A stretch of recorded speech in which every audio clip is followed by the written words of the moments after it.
más bien confirmamos la ley. Es interesante el doble énfasis de Pablo. Primero, nadie puede salvarse guardando la ley. La salvación es solo por gracia, punto. Somos justificados por la fe y solo por la fe. Pero hay otro punto que el apóstol Pablo enfatiza también. Y con este énfasis es que termina el capítulo 3. Este énfasis es que el hecho de que somos salvos solo por la fe no invalida la ley, más bien la confirma. Pues la perfección de la ley muestra nuestra imperfección y nos concientiza de la necesidad de Cristo. Después de enfatizar estas ideas, Pablo entra al capítulo 4, presentando la experiencia de dos hombres del Antiguo Testamento que fueron justificados únicamente por la fe. El primero es Abraham. Y Pablo dice que Abraham creyó y el hecho de haber creído le fue contado por justicia. En otras palabras, el patriarca, padre de Israel, fue justificado por la fe. Ahora, si Abraham fue justificado por la fe en el Antiguo Testamento, ¿cómo puede entonces alguien imaginar que la salvación en el Antiguo Testamento era por las obras de la ley y que la salvación en el Nuevo Testamento es por la gracia mediante la fe? La salvación, mi querido, fue solo por la gracia mediante la fe a lo largo de toda la Biblia. Desde el Edén, cuando un corderito fue sacrificado para solucionar el problema de la desnudez al cual el pecado había llevado a nuestros primeros padres, pasando por Abraham, cuya fe le fue contada por justicia, siguiendo por todo el ceremonial de sacrificios que simbolizaban la muerte futura del Mesías, la salvación siempre fue solo por la gracia de Cristo, y el ser humano se apodera de ella mediante la fe. El segundo personaje del Antiguo Testamento que Pablo menciona es David. Si para salvarse una persona tuviese que guardar la ley, David estaría perdido. Porque había transgredido la ley por todos los lados. Su pecado era un cóctel de pecados: asesinato, adulterio, intriga, en fin. Pero Pablo, en el capítulo 4, versículo 6, dice lo siguiente. Voy a leer. Por esto también David habla de la bienaventuranza del hombre a quien Dios atribuye justicia sin obras. David, querido, confió en la misericordia divina. Aceptó la salvación por la fe, a pesar de haber caído. Y entonces Dios lo llama hombre conforme a mi corazón. ¿Sabes por qué? Porque justificar es más que ser perdonado. Es 1000 veces más que olvidar o absolver. Tú me puedes ofender y luego venir a mí. Y yo puedo decirte, te perdono. Pero al decirte perdono, yo no te estoy justificando. No puedo justificarte. Pero cuando Dios justifica a un hombre, Él dice, yo te declaro un hombre justo. De aquí en adelante te trataré como si nunca hubieses cometido pecado alguno. Quiere decir, justificación significa que el pecado ha pasado, se ha ido, es borrado. No solamente perdonado, no solamente transferido, significa borrar los antecedentes y poner al pecador ante Dios como un hombre justo, como si nunca hubiera pecado, como si fuera tan justo como el mismo Señor Jesucristo. Por eso Dios consideraba a David hombre conforme a su corazón. Porque después de haber caído, David se arrepintió y buscó justicia en Dios por la fe. Entramos ahora a la segunda parte de la lección y tiene que ver con la universalidad de la salvación. Quiere decir, con la generalidad de la salvación. ¿Quién recibe la bendición de la justificación de Dios? ¿Quién se beneficia de la bienaventuranza del perdón de los pecados? ¿Esta bendición es solo para los judíos o es también para los gentiles? Un judío es alguien que desciende de Abraham, Isaac y Jacob. Ahora, gentil es todo aquel que no es judío. Cuando se trata de justificación y de perdón, ¿tienen los judíos el monopolio? Podríamos pensar así debido a los personajes que Pablo cita como ejemplos de justificación. Abraham, en fin, es considerado el padre de los judíos, y David era el rey más famoso de los judíos. Pero, ¿qué de los gentiles? ¿Hay alguna bendición para los gentiles?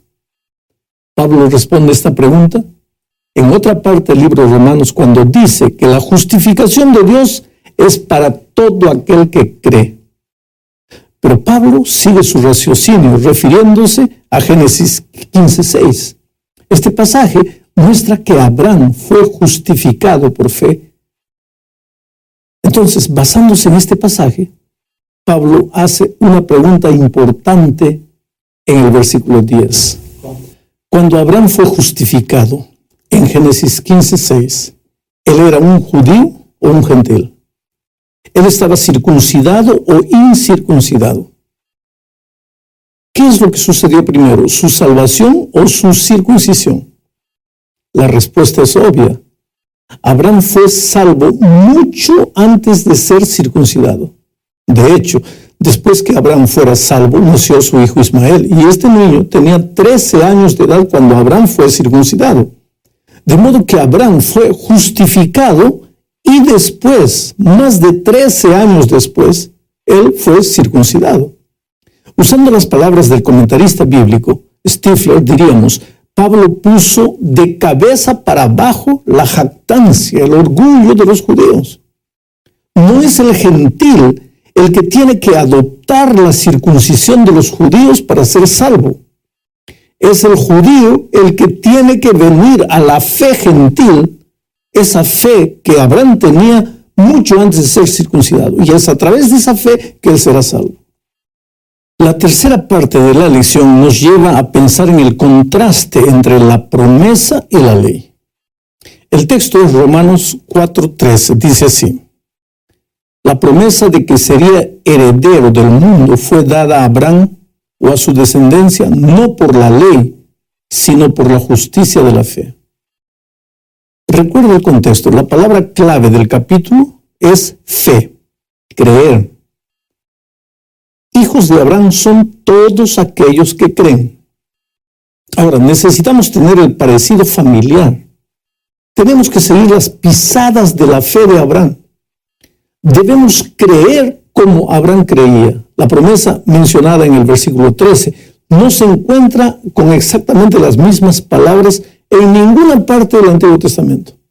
Quiere decir, en ninguna parte del Antiguo Testamento Dios dice: Abraham, tú serás el heredero del mundo. No existe tal versículo. Esta es la manera en que Pablo describe las bendiciones y las riquezas que pertenecerían a Abraham y a su simiente. Nota que esta promesa no es solo para Abraham, sino también para toda su descendencia. De modo que la promesa es para Abraham y para todos sus hijos espirituales. La promesa es que Abraham y todos sus hijos espirituales, o sea, los que creen, los que aprenden a creer, ellos serán herederos del mundo y poseerán la tierra.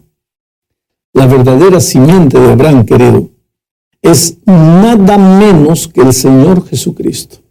Por lo menos eso es lo que dice Gálatas 3:16. Es Jesucristo, el Mesías de Dios, el que poseerá la tierra de acuerdo con el Salmo 2:8. La tierra le pertenece a Jesús, es su reino. Abraham y toda su descendencia espiritual, los creyentes, compartirán las bendiciones de este reino, del reino que Jesús establece. De modo que la expresión herederos del mundo significa especialmente participar del reino de Cristo. Ahora, de acuerdo con Romanos 4:13, que ya leímos, ¿cómo se llega o cómo llega una persona a ser participante del reino de Cristo? ¿Cómo llega una persona a ser heredero del mundo? No por medio de la ley, sino por medio de la fe. Si fuera por medio de la ley, esto incluiría lo siguiente: obras, tratar de cumplir las demandas de Dios, como han sido dadas en la ley, tratar de ganar el favor de Dios obedeciendo todo lo que está escrito en la ley de Dios, tratar de ganar las bendiciones de Dios, tratar de hacerse digno, tratar de obtener una recompensa como pago por el trabajo realizado, esforzarse, esmerarse, etc. La fe opera un principio completamente diferente. Dios da y yo recibo. No merezco nada, pero Dios me da lo que no merezco. Y eso es gracia. En los versículos 14 al 18, Pablo continúa con el contraste: la ley o la gracia, las obras o la fe, el sistema de méritos o el inmerecido favor de Dios, cumplir la ley de Dios o creer en la promesa de Dios. La ley requiere obediencia perfecta. La salvación requiere de la gracia y de la misericordia de Dios. El camino de la ley está basado en los mejores esfuerzos del hombre, que nunca son suficientes. Pero el camino de la fe se basa en la obra acabada de Cristo en la cruz. Suficiente, completamente suficiente. La ley de Dios condena absolutamente al mejor hombre. La asombrosa gracia de Dios justifica gratuitamente al peor de los hombres. Por la ley, el pecador está condenado y bajo la ira de Dios. Ahora, por la gracia, el pecador es salvo y está bajo las alas de Dios. La ley y la gracia siempre son principios opuestos en el sentido de salvación. Si los que son de la ley son los herederos, entonces no es mi fe lo que cuenta, sino lo que cuenta son mis obras. Tengo que ganarme el camino al reino por mis obras y por mi obediencia a la ley. Por supuesto, llegar a ser salvo por la ley es completamente imposible. De modo que la promesa quedaría sin efecto. Nadie podría ser heredero y nadie podría entrar en el reino. Todos los injustos violadores de la ley quedaríamos excluidos, porque todos pecamos y estamos destituidos de la gloria de Dios. La cuarta parte de la lección enfatiza un hecho de suma importancia que debemos tener en mente al estudiar la epístola a los romanos. Pablo estaba escribiendo a los romanos para prevenirlos de un problema que se había levantado en Galacia. ¿Qué sucedió en Galacia?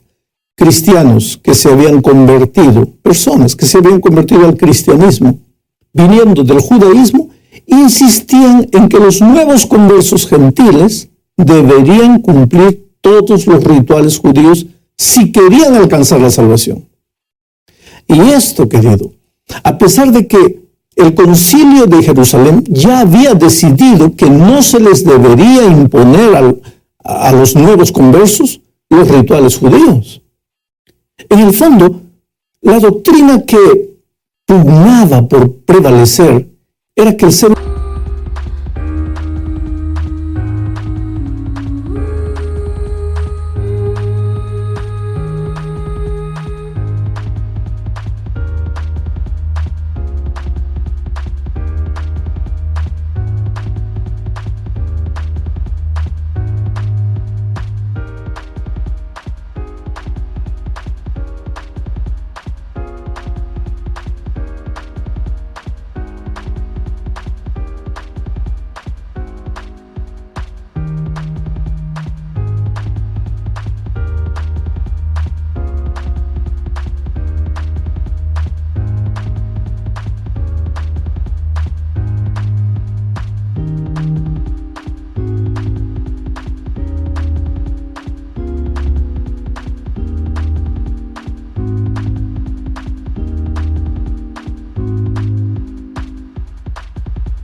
humano podía hacer algo para ganar méritos que lo calificasen para la salvación. Entonces Pablo es enfático al decir que la observancia a los mandamientos no les garantizaba para nada la salvación. La ley solo produce ira.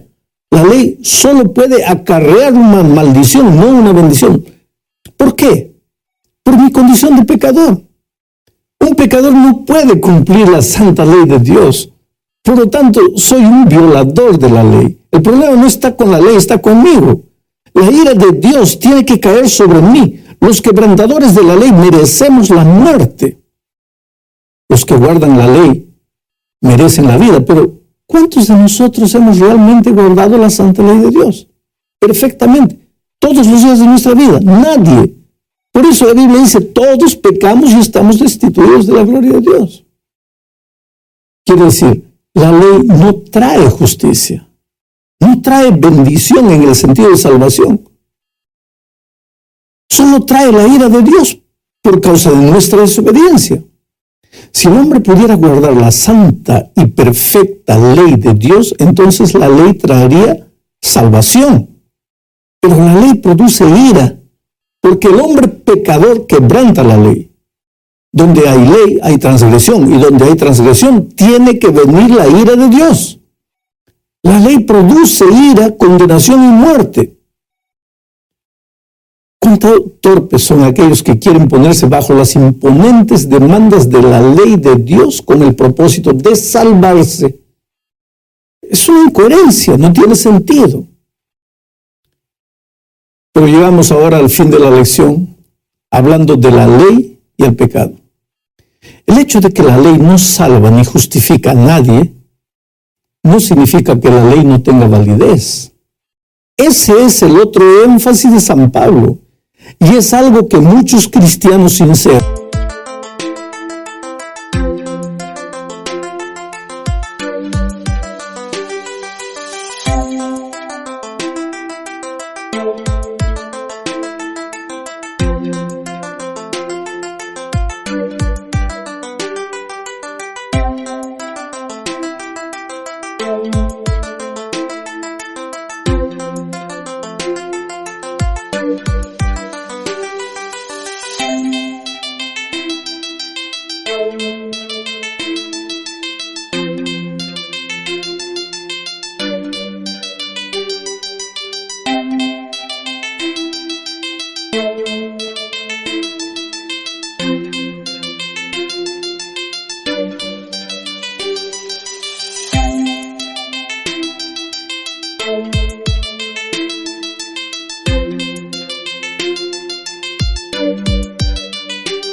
de nuestros días no logran entender.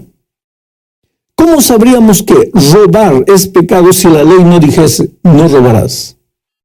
No tiene lógica. Ahora, si Cristo anuló la ley con su muerte, entonces ya no existe pecado, porque el pecado, según Juan, es la transgresión de la ley. Entonces, ¿qué mérito tendría la salvación si ya no hay pecado? Porque la salvación es para salvarnos del pecado, pero si no hay ley, no hay pecado. Entonces, ¿para qué salvación? ¿De qué nos salvaría Jesús si ya no existe pecado? En el Nuevo Testamento hay dos conceptos bien claros: el concepto de la ley y el concepto de la gracia. La ley muestra el pecado. La gracia nos salva del pecado. Ahora, cada uno tiene su lugar. La ley tiene su lugar y la gracia tiene su lugar. Confundir esos conceptos es una tragedia común.